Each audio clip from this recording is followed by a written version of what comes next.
Problem లేకుండా మీరే మా యేసయ్య అతి పరిశుద్ధమైనటువంటి ఘనమైనటువంటి మీ నామమును అడిగి వేడుకొని ప్రార్థిస్తూ ఉన్నాను తండ్రి. ఆమేన్. ఆమేన్. ఆమేన్. స్తోత్రం స్తోత్రం. చక్కటి ఆరాధన నడిపించిన లలిత గారికి వందనాలండి. వందనాలమ్మా. వందనాలండి. కీర్తన భాగం చదువుకుందాము. 90వ కీర్తన 6 నుండి 10 వరకు అండి. 90వ కీర్తన అందరు తీసుకోండమ్మా. పొద్దున్న అది మొలచి చిగురించును, సాయంకాలమున అది కొయ్యబడిన వాడబడును. నీ కోపం వల్ల మేము క్షీణించుచున్నాము, నీ ఉగ్రతను బట్టి దిగులు పడుచున్నాము. మా దోషములను నీవు నీ ఎదుట ఉంచుకొని ఉన్నావు. నీ ముఖకాంతిలో మా రహస్య పాపములు కనబడుచున్నవి. నీ ఉగ్రతను భరించుచునే మా దినములన్నీ గడిపితిమి. నిట్టూర్పులు విడిచినట్టు మా జీవిత కాలము జరుపుకుందుము. మా ఆయుష్ కాలము 70 సంవత్సరములు, అధిక బలమున ఎడల 80 సంవత్సరములగును. అయినను వాటి వైభవము ఆయాసమే దుఃఖమే, అది త్వరగా గతించును, మేము ఎగిరిపోవుదుము. దేవుడి చిన్న వాక్యం దీవించి ఆస్వాదించును గాక. ఆమె ఆమె. స్తోత్రం స్తోత్రం అండి. మన మధ్యన పాస్టమ్ గారు వచ్చి ఉన్నారు. అమ్మగారు వందనాలండి. సమయంలో మనము కీర్తన భాగాన్ని చూద్దాము. 37వ కీర్తన 3, 4, 5 వచనాలు చదువుదాం. యెహోవాయందు నమ్మకయుంచి మేలుకొనుము, దేశమందు నివసించి సత్యమును అనుసరించుము. యెహోవాను బట్టి సంతోషించుము, ఆయన హృదయవాంఛలను తీర్చును.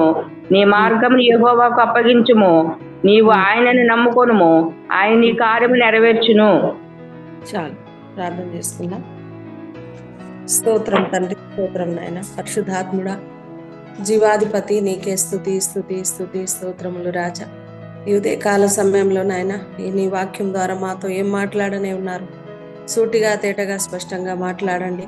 నీ పరిశుద్ధాత్మ శక్తి స్థలం నుంచి మీరు మాత్రమే మాట్లాడమని యేసు నామంలో నాము తండ్రి. ఆమేన్. ఆమేన్. దేవుడి పరిశుద్ధ నామానికి మహిమ కలుగును గాక. మరి వాక్య లేఖన భాగంలో మనం చూసినట్లయితే 3 విషయాలను ఈ యొక్క మనం చదివిన లేఖన భాగంలో నుంచి నేను మరి మీకు వివరించాలని అనుకుంటున్నాను. మొట్టమొదటిది ఏంటంటే, యెహోవా యందు నమ్మిక ఉంచి మేలు చేయము అని ఉంది అక్కడ కదా. అవునండి. యెహోవా యందు నమ్మిక ఉంచి మేలు చేయము. ముఖ్యంగా మనం మొట్టమొదటి పాయింట్ ఏంటంటే, దేవుని యందు నమ్మిక ఉంచాలి. దేవుని యందు నమ్మిక ఉంచాలి. నమ్మితే చాలు.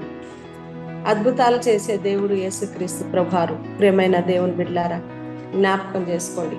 ఆ నమ్మిక ఉంచి అన్న కాడ అండర్లైన్ చేసుకోండి. ఎందుకంటే ముఖ్యంగా ఈ కీర్తన భాగాన్ని చదువుతా ఉన్నప్పుడు దేవుడు స్పష్టంగా 3 మాటలు ఇక్కడ బయలుపరిచినారు. ఆ 3 మాటలు కూడా అద్భుతమైనటువంటి మాటలు. అవి కామన్ గానే మనకు అనిపిస్తాయి, కానీ దేవుడు నిజంగా లోతులోకి మనము ఆలోచించినప్పుడు చక్కటి అనుభవంగా దేవుడు మాట్లాడతాడు. కొన్నిసార్లు చాలా మాట్లాడుతుంటాడు. అయితే నమ్మిక ఉంచి అన్న కాడ అండర్లైన్ చేసుకోండి. నమ్మిక ఉంచాలి. ఫస్ట్ దేవుని యందు నమ్మిక ఉంచాలి. అంటే నీ దేవుడు ఏదైనా చేయగలడు, నా దేవుడు సమర్థుడు, నా దేవుడు నమ్మదగిన వాడు అని ఫస్ట్ నువ్వు నమ్మాలి. ఇతరులకు మనం సువార్త చెప్పే ముందు, లేకపోతే ఇతరులను ప్రభు దగ్గరికి మనం నడిపించే ముందు, ఇతరులకు దేవుని మాటలు చెప్పే ముందు నీ యందు ఫస్ట్ నమ్మిక ఉండాలి. నువ్వు దేవుని యందు నమ్మిక ఉంచాలి. అంటే దేవుడు నమ్మదగిన వాడు, సర్వము. అందుకనే ఒక మాట ఉంటది 46వ కీర్తన 1వ వచనంలో, ఆపత్కాలమందు యెహోవా నమ్మదగిన సహాయకుడు అని కదండి. చూడండి ఒకసారి. దేవుడు మనం ఆశ్రయము దుర్గమై ఉన్నాడు, ఆపత్కాలంలో ఆయన నమ్ముకొనదగిన సహాయకుడు. నమ్ముకొనదగిన సహాయకుడు అంటే నమ్మకము ఉంచాలి ఆయన మీద. తప్పకుండా ఆయన నమ్మదగిన వాడని అక్కడ మనకు దేవుని వాక్యం సెలవిస్తుంది. నిజమే, నమ్మదగిన వాడే. మనుషులను నమ్మటం కంటే యెహోవాను ఆశ్రయించుట మేలు అని కూడా మనకు 118వ కీర్తనలో ఉంటది. రాజులను ఆశ్రయించుట కంటే, నరులను ఆశ్రయించుట కంటే యెహోవాను ఆశ్రయించుట మేలు అని వాక్యం ఉంటుంది. అంటే మనుషులు నమ్ముకొనుట కంటే యెహోవాను ఆశ్రయించుట మేలు, రాజులు నమ్ముకొనుట కంటే యెహోవాను ఆశ్రయించుట మేలు. చూడండి, మనం ఎవరినో నమ్ముతా ఉంటాము. కొన్నిసార్లు మనుషులు మంచి వాళ్ళు అయి ఉంటారులే, వాళ్ళు మనకు మంచి వాళ్ళు, చాలా మనకు పర్సనల్ వాళ్ళు అని నమ్ముతాం. కానీ వాళ్ళ ద్వారానే కొన్నిసార్లు మనకు కీడు కలగడానికి అవకాశం ఉంటది ప్రియమైన దేవుని బిడ్డలారా. అందుకనే వాక్యం సెలవిస్తుంది ఏమని అంటే, ఏ మనుష్యుడు నమ్మదగిన వాడు కాదు, దేవుడు ఒక్కడే నమ్మదగిన వాడు. ఆయనే మన మన రహస్యములు గాని, మన పాపములు గాని, తర్వాత మనము చూపించిన అవిధేయత గాని, ఇవన్నీ ఆయన కడుపులో పెట్టుకునేటటువంటి దేవుడు. కన్న తల్లి కడుపులో పెట్టుకుంటది అంటారు కదా, కన్న తల్లి కాదు, తల్లి, తండ్రి, స్నేహితుడు, బంధువు సమస్తం కూడా యేసు ప్రభు వారే మనకి. అందుకనే దెబ్బ తగిలినప్పుడు ఏమంటా, అమ్మా యేసయ్యా అంట. క్రైస్తవులు అయితే అమ్మ అని ఫస్ట్ జ్ఞాపకం చేస్తాం, తర్వాత యేసయ్యా అంటాం. అంటే తల్లి స్థానంలో ఉన్నాడు ఆయన. కాబట్టి తల్లి, తండ్రి అన్ని విధాలుగా అయినటువంటి దేవుడు యేసుక్రీస్తు ప్రభువారు. ప్రియమైన దేవుని బిడ్డలారా, అందుకనే ఆయన మన సమస్యలన్నిటినీ కూడా, మన తప్పులన్నిటినీ కూడా, మరి చూడండి ఒకసారి సమరయ స్త్రీని కలుసుకున్నప్పుడు యేసు ప్రభువారు ఒంటరిగా కలుసుకున్నాడు శిష్యులను బయటికి పంపించి. కారణం ఏంటంటే ఆమెను ఎక్కడ కూడా ఇన్సల్ట్ చేయడానికి ఆయనకి ఇష్టం లేదు, ఆమెను అవమానపరచదలుచుకోలేదు జనంలో. కాబట్టి ఒంటరిగా ఆమెను కలుసుకొని 10 మర్మాలు ఆమెకు బయలుపెట్టినట్టుగా మనం చూస్తున్నాం. ప్రియమైన మంచి మర్మాలతో మాట్లాడి ఆమె హృదయాన్ని తెరిపించాడు యేసుక్రీస్తు ప్రభువారు. అంటే కేవలము ఆయన నమ్మొచ్చు, యేసేని నమ్ముకొని మన సమస్యలన్నీ చెప్పొచ్చు, యేసేని నమ్ముకొని ఆయన మీద ఆధారపడి మనం ఉండొచ్చు. అవునా? తప్పకుండా ఆయన మనకు సహాయము చేస్తాడు. ఆయన నమ్మినము, మాకు ఇట్లా జరిగింది, ఆయన నమ్ముకుంటే మాకు ఏ మేలు జరగలేదు అని చెప్పిన వారు ఒక్కరు కూడా లేరు ప్రపంచంలో ఇప్పటిదాకా. ఎందుకంటే ఆయన నమ్ముకున్న తర్వాత నీకు మేలు చేయక ఆయన ఉండడు, ఆరాధించక నువ్వు ఉండవు. ఒక పాట ఉంటది, మేలు చేయక నీవు ఆరాధించక నేను ఉండలేనయ్యా, యేసయ్యా యేసయ్యా యేసయ్యా యేసయ్యా అనే పాట ఉంటుంది. మేలు చేయక ఆయన అస్సలు ఉండలేడు, ఆరాధించక మనం అస్సలు ఉండలేము. ఆయన చేసిన మేలులను బట్టి, ఆయన చేసిన ఆశ్చర్య కార్యములను బట్టి ఎల్లప్పుడూ ఆయనను స్తుతించబద్దులమై ఉన్నాము ప్రియమైన దేవుని బిడ్డలారా. అందుకనే యెహోవా యందు నమ్మిక ఉంచి నువ్వు కూడా మేలు చేయమని చెప్తున్నాడు ఈ వాక్యంలో. యెహోవా యందు నమ్మిక ఉంచి మేలు చేయము అంటున్నాడు. అంటే దేవుడు మేలు చేసే దేవుడు, నువ్వు కూడా మేలు చేయాలి ఇతరులకు. అంటే అక్కడ మొట్టమొదటి పాయింట్ మనం చూసింది ఏంటంటే నమ్మిక ఉంచడం మనం నేర్చుకోవాలి. దేవుని యందు నమ్మిక ఉంచాలి, నమ్మాలి. అందుకనే లాజరు చనిపోయినప్పుడు కూడా మీరు యోహాను సువార్త 11వ అధ్యాయంలో చూస్తారు. లాజరు చనిపోయినప్పుడు ఆమె చెప్తుంది, సమాధి దగ్గరికి వెళ్దాం రండి అని. మరి యేసు ప్రభువారు అన్నప్పుడు మార్తమ్మ అంటది, ఏమంటదంటే అయ్యా చనిపోయి 4 రోజులు అయిపోయింది అంట. అంటే ఇంకా ఆమెకు నమ్మిక లేదు యేసయ్య లేపుతాడని. యేసయ్య చచ్చిపోయి 4 రోజులు కాదు, 40 సంవత్సరాలైనా లేపగలిగిన సమర్థుడు ఆయన, శక్తిమంతుడు ఆయన. నీ జీవితంలో ఎన్నో సంవత్సరాల నుంచి జరగని కార్యాలు కూడా ఒక క్షణంలో చేయగలిగినటువంటి నమ్మదగిన వాడు యేసుక్రీస్తు ప్రభువారు. ప్రియమైన దేవుని బిడ్డలారా, అలాంటి దేవుణ్ణి మనము నమ్మడం లేదు. చాలాసార్లు నమ్మడం, మనుషులను నమ్మినంతగా యేసయ్యను మనం నమ్మట్లేదు. మనిషిని నమ్మి వాటి చుట్టూ తిరుగుతా ఉన్నాం. మనుషుడు సహాయం చేస్తాడు, మనుషుడు మంచివాడు, మనుషుడు మనకు ఏదైనా ఇస్తాడు అని చెప్పేసి మనం ఆలోచిస్తున్నాం. కానీ మనుషులను నమ్ముట కంటే యెహోవాను ఆశ్రయించటం మేలు అని ప్రభువాక్యము సెలవిస్తుంది. కాబట్టి ఫస్ట్ది ఏంటిదంటే ఆయన మీద నమ్మకం ఉంచాలి. ఫస్ట్ పాయింట్ మనం చదివిన లేఖన భాగంలో మొట్టమొదటి పాయింట్ ఏంటంటే దేవుని నమ్మకం ఉంచాలి. వెరీ గుడ్, దేవుని యందు మనము నమ్మకం. ఇంకొక పాయింట్ చూద్దాం, 4వ వచనం చదవండి.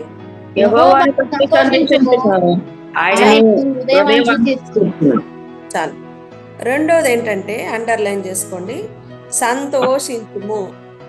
యెహోవా యందు సంతోషించాలంట. అంటే సంతోషము అంటే ప్రియమైన దేవుని బిడ్డలారా, లోకపరమైనటువంటి సంతోషం గురించి అక్కడ మాట్లాడట్లేరు, కానీ యెహోవా యందు సంతోషించాలంట. ఎవరి యందు సంతోషించాలి? దేవుని యందు సంతోషించాలి. అంటే ఆ సంతోషము ఎలాంటిది అంటే ఎల్లప్పుడూ ఉండేటటువంటిది.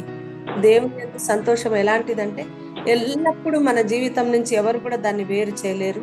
ఎల్లప్పుడూ కూడా ఉండేటటువంటి సంతోషం. సంతోషము కామన్ గా ఎప్పుడు కలుగుతుంది? సంతోషం మనకి ఆనందంగా ఉన్నప్పుడు. ఏ బాధలు ఏ బాధలు మంచి జరిగినప్పుడండి. అవునా?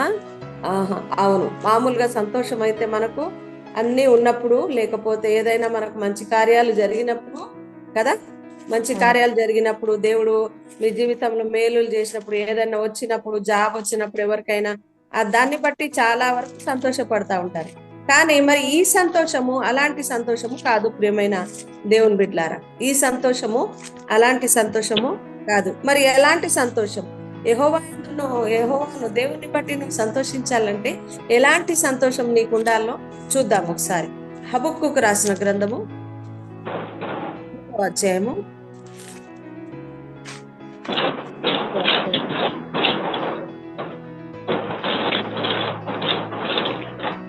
772 పేజీ నెంబరు, పాత నిబంధన 3వ అధ్యాయము 17-18 వచనాలు చూడండి.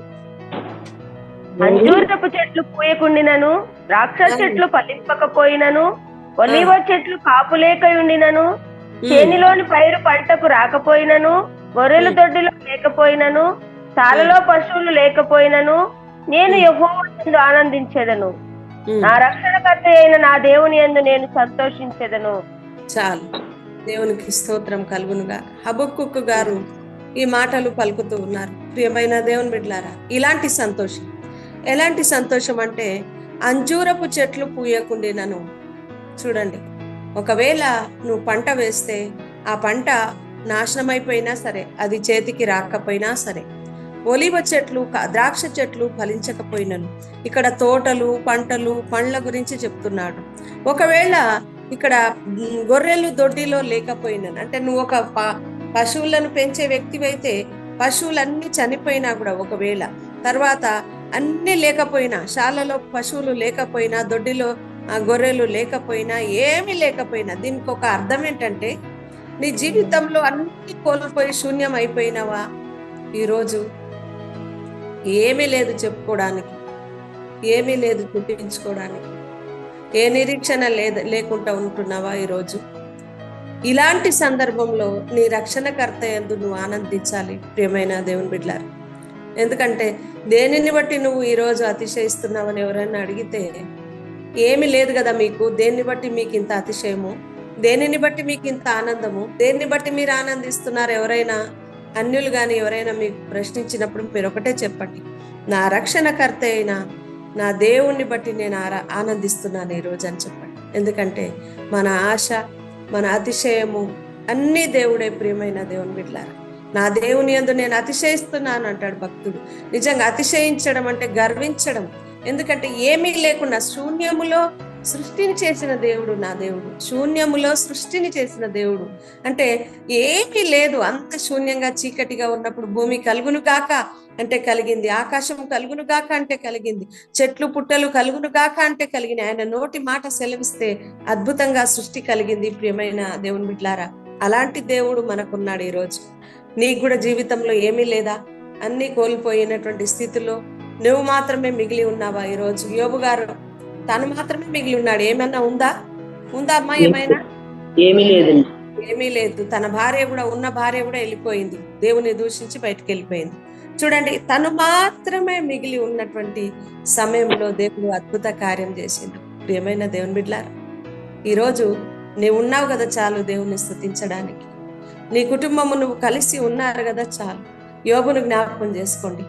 ఎందుకంటే అన్నీ ఉంటేనే ఆనందించడం కాదు, ఏమీ లేని స్థితిలో కూడా ఆయన యందు అతిశయించి ఆనందించి, నా దేవుడు అన్నీ మళ్ళీ తిరిగి ఇవ్వగలడు, అన్నీ చేస్తాడు. ఆరోగ్యం పోయిందా? ఆరోగ్యం కూడా ఇచ్చేటటువంటి యెహోవా రాఫాగా నా దేవుడు ఉన్నాడు, స్వస్థపరిచే దేవుడు యేసుక్రీస్తు ప్రభువారని మీరు ఎప్పుడైతే నమ్ముతారో అద్భుత కార్యాలను మీరు చూస్తారు ప్రియమైన దేవుని బిడ్డలారా. అంటే యెహోవాను బట్టి సంతోషించాలి. ఆ సంతోషమే పరిపూర్ణమైనటువంటి, ఈ లోక సంతోషము పరిపూర్ణం కాదండి. స్నేహితులతో కలిసిన సంతోషం లేదా బంధువులతో కలిసిన సంతోషం. బంధువులతో కలిస్తే సంతోషం కంటే బాధనే ఎక్కువైతుంది క్రైస్తవులకి. మీరు గమనించినారో లేదు?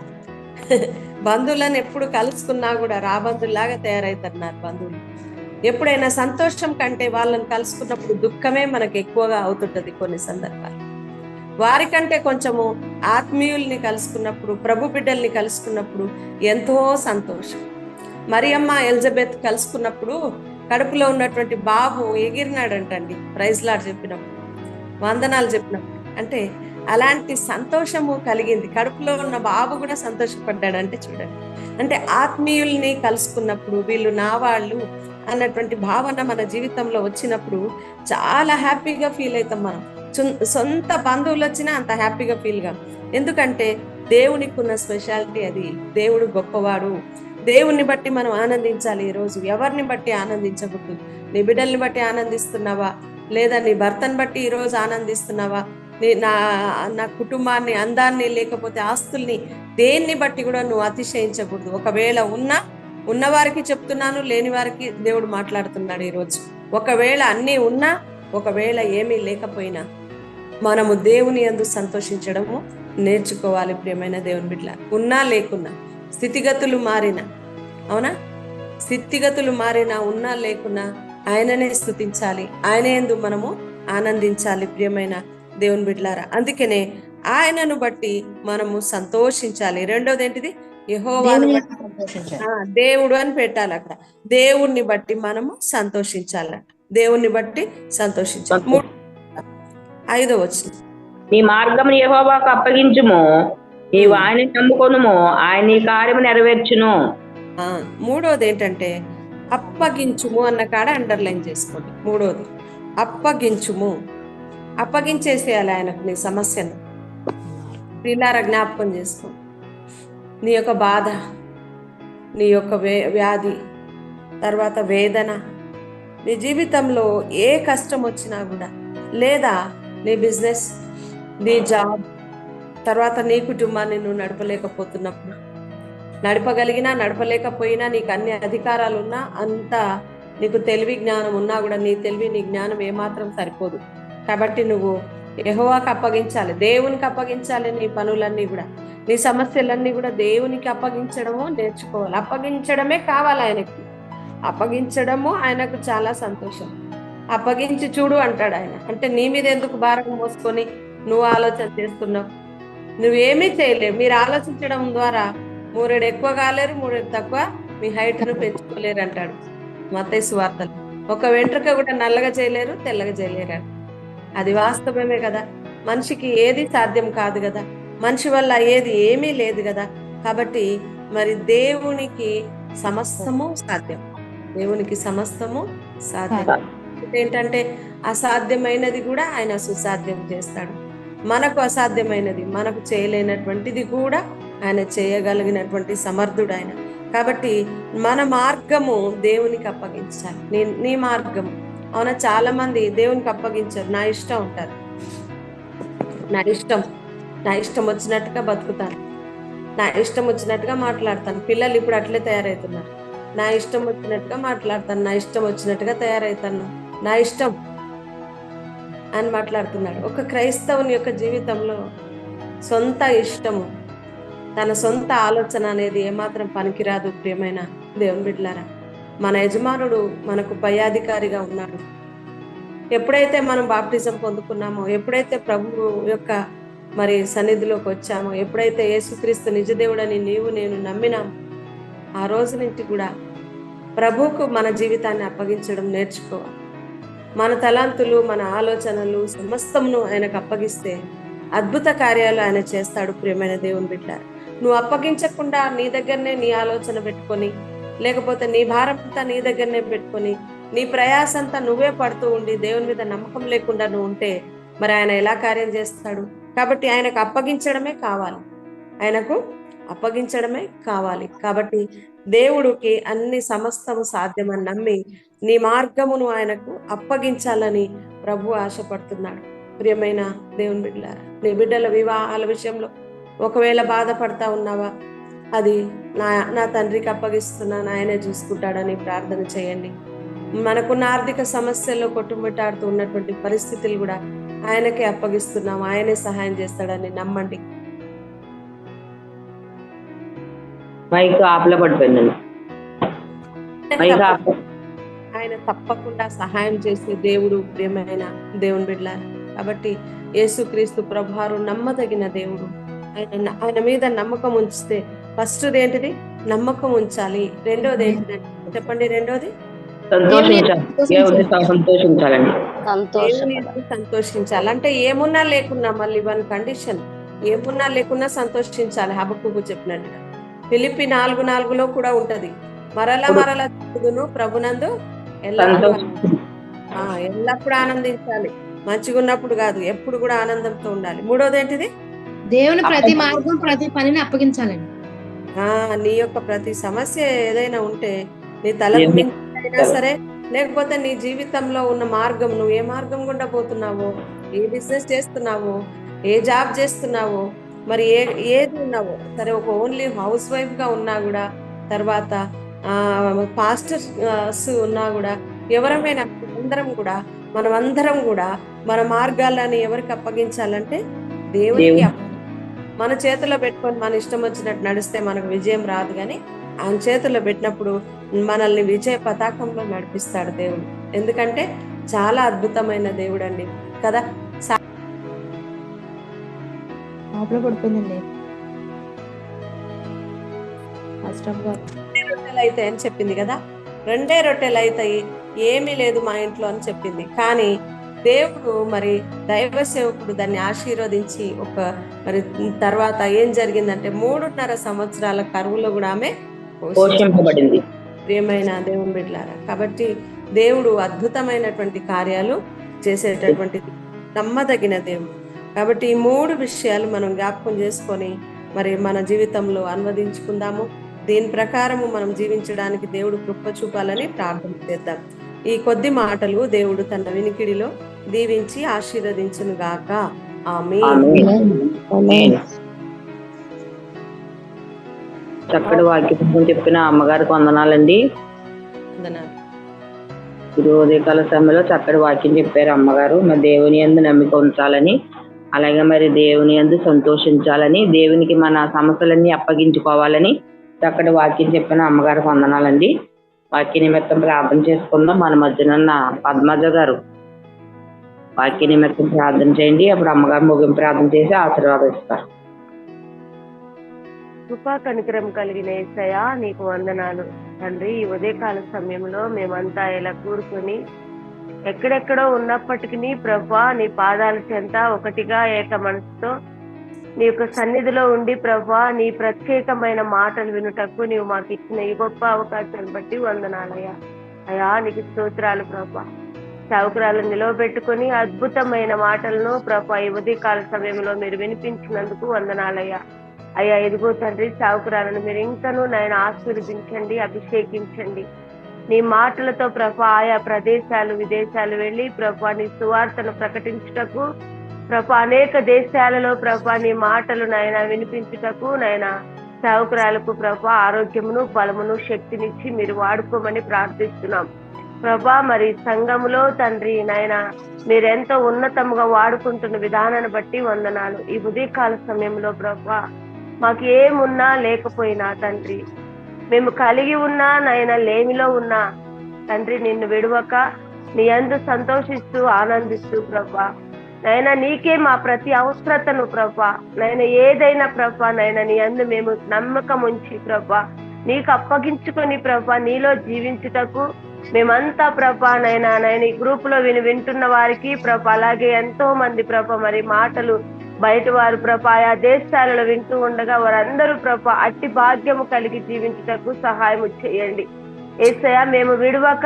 ఎడబాయక మాకు అన్ని స్థితుల్లో పరిస్థితుల్లో తండ్రి నిన్ను బట్టి సంతోషించుచు ప్రభా తండ్రి, మేము బాధపడక తండ్రి నాయన మా బాధనంతా ప్రభా నీ పాదాల చెంత పెట్టి ప్రభా నీ యందు మాత్రమే నమ్మకం ఉంచి మేము నడుచుటకు సహాయం చేయండి ప్రభా. నీ కృపలో భద్రపరచండి ప్రభా. ఈ గ్రూప్ లో ఉన్న ప్రతి బిడ్డను దీవించండి. ఈ మాటల ద్వారా తండ్రి ఎవరైనా ప్రభా కృంగిపోయిన స్థితిలో ఉంటే ప్రభా లేపబడటకు సహాయం చేయమని ప్రార్థిస్తున్నాం. సేవకురాలను వారి కుటుంబాన్ని వారి సంఘాన్ని ఇంకను నాయన అనేకమైన ఆత్మీయ మాటలతో ప్రభా మీరు నింపి బలపరచండి ప్రభా. వారి సంఘమును ప్రత్యేకంగా నీ పాదాల చెంత పెడుతూ ఉన్నాను, మీరు దీవించి ఆశీర్వదించి బలపరచండి ప్రభా. వారి కుటుంబాన్ని కూడా దీవించమని ప్రార్థిస్తున్నాం ప్రభా. ప్రతి అవసరతలో ప్రభా మీరు ఉండండి నాయన. నీ యొక్క ప్రత్యేకమైన దీవెనలు ప్రభా నాయన ఈ సంఘం మీద ప్రభా ఈ సేవకురాలి కుటుంబం మీద దీవించి ఆశీర్వదించి ఈ ఉదయకాలం మమ్మల్ని అందరినీ బలపరిచిన విధానాన్ని బట్టి వందనాలు చెల్లిస్తూ యేసయ్య అతి పరిశుద్ధమైన నామమును వేడుకొని ప్రార్థిస్తున్నాను తండ్రి. ఆమేన్. ఆమేన్. స్తోత్రం స్తోత్రం స్తోత్రం. ప్రార్థన చేసిన పద్మజ గారికి వందనాలండి. వందనాలు. ప్రార్థన చేసుకుందాం. కృపా కనికరములు కలిగిన గొప్ప తండ్రి, పరిశుద్ధాత్మదేవ, నీ పాదములకు వేలాది కోట్లాది స్తోత్రాలు స్తోత్రాలు స్తోత్రాలు చెల్లిస్తూ ఉన్నాను యేసయ్య. ప్రత్యేకించి నాయన ఈ కాల సమయంలో విజ్ఞాపన చేస్తున్నాము. సరోజిని సహోదరి సరోజిని గారు తన కుమార్తెను మీరు జ్ఞాపకం చేసుకోండి. హాసిని తండ్రి ప్రభా, మరి శరీరంలో బలహీనత అస్వస్థత ఉందని వింటున్నాము. బిడ్డను స్వస్థపరిచి బలపరిచి నాయన మంచి ఆరోగ్యమును మీరు అనుగ్రహించమని అడుగుచున్నాను యేసయ్య. మీకు వందనాలు స్తోత్రాలు చెల్లిస్తున్నాను. వరలక్ష్మి ప్రభా మనవడి కొరకు ప్రార్థిస్తున్నాం. తన వివాహ విషయంలో నాయన మీరు అద్భుతం చేయండి. చక్కటి వివాహం జరుగుటకు మీరు కార్యమును జరిగించండి డాడీ. మీ పాదాలు పట్టుకుంటూ ఉన్నాం యేసయ్య. అదే విధంగా నాయన మరి సంధ్య అమ్మగారి యొక్క మనవడిని కూడా మీరు జ్ఞాపకం చేసుకోండి. ఆ బిడ్డను కూడా నాయన స్వస్థపరచండి. అపవాది కట్ల నుంచి విడుదల చేయండి అయా. తన మెదడుకు వచ్చినటువంటి ప్రతి ఒక్క ఒత్తిడిని తీసేసి నాయన ఒక నూతనమైనటువంటి శక్తి ఆ బిడ్డకు మీరు అనుగ్రహించి చక్కగా స్కూల్కి వెళ్తుండగా మంచిగా చదువుకుంటకు మీరు సహాయము చేయమని అడుగుచున్నాం యేసయ్య. మరి తండ్రి ఇంకా ఎవరైనా ఏ అవసరాలను తండ్రి విజ్ఞాపన చేస్తున్నారో వాటన్నిటి కొరకు నాయన నీ పాదాల చెంత పెడుతున్నాను. మీరే జవాబు అనుగ్రహించమని అడుగుచున్నాం. అదే విధంగా గూగుల్ మీట్ లో ఉన్నటువంటి ప్రతి సహోదరి సహోదరులను దైవ సేవకులను ప్రతి ఒక్కరిని బట్టి నీ పాదాల చెంత విజ్ఞాపన చేస్తున్నాను. వారి కుటుంబాలు పరిచర్యలు నాయన వ్యక్తిగత జీవితాలు మీ చేతులకు అప్పగిస్తున్నాం నాయన. మీరే సహాయము చేయండి, కృప చూపమని అడుగుచున్నాం యేసయ్య. మీ పాదాలు పట్టుకుంటున్నాం. అదే విధంగా హైమావతి గారిని బట్టి కూడా నీకు వందనాలు. ఆ బిడ్డను కూడా మీరు జ్ఞాపకం చేసుకోండి. తన సమస్యను కూడా మీరు అయా మరి సహాయం చేయండి, సాల్వ్ చేయండి దేవా. నీకు వందనాలు చెల్లిస్తున్నాను. మహోన్నతుడా, మహాగణుడా, సర్వశక్తిమంతుడా, ఈ జూమ్ కాల్ ద్వారా యాప్ ద్వారా తండ్రి అనేకులను చేర్చినైనా అయా ఈ సహవాసము సార్వత్రిక సంఘం యొక్క సహవాసము మాకు ఇచ్చినందుకు అయా మీకు వేలాది కోట్ల స్తోత్రాలు చెల్లిస్తున్నాయన. ఎక్కడెక్కడో ప్రాంతాల నుంచి తండ్రి మేమందరం ఏకమై ఈ స్థలంలోనైనా నిన్ను స్తుతించుటకు ఆరాధించుటకు నీ మాటలు చెప్పుటకు నాకు కూడా అవకాశం ఇచ్చినందుకు వందనాలు అయా. మరి ప్రతి బిడ్డను కూడా వాడుకోండి నాయన, మీ మహిమ కొరకు నిలబెట్టుకోండి. ఇంతవరకు నడిపించినందుకు వందనాలు. ప్రతి సమస్యను బట్టి కూడా నాయన మీ పాదాల చెంత విజ్ఞాపన చేస్తూ మీరే జవాబు అనుగ్రహించినారని నమ్ముచు అయా నా ప్రభునతి పరిశుద్ధుడునైనా యేసు క్రీస్తు నామములో అడుచున్నాను తండ్రి. ఆమేన్. పరమ తండ్రి అయిన దేవుని యొక్క ప్రేమ, కుమారుడైన యేసు క్రీస్తు యొక్క కృప, పరిశుద్ధాత్మ అన్యోన్య సహవాసము, సకల దీవెనలు ఇప్పుడు ఎల్లప్పుడు కూడి వచ్చిన ప్రతి బిడ్డ పైనను, లోకంలో ఉన్న సకల పరిశుద్ధుల పైనను, సార్వత్రిక సంఘము పైనను సదాకాలం తోడై ఉండును గాక. ఆమేన్. ఆమేన్. వందనాలండి పాస్టర్ గారు. వందనాలమ్మా అందరికి. వందనాలు. వందనాలమ్మా.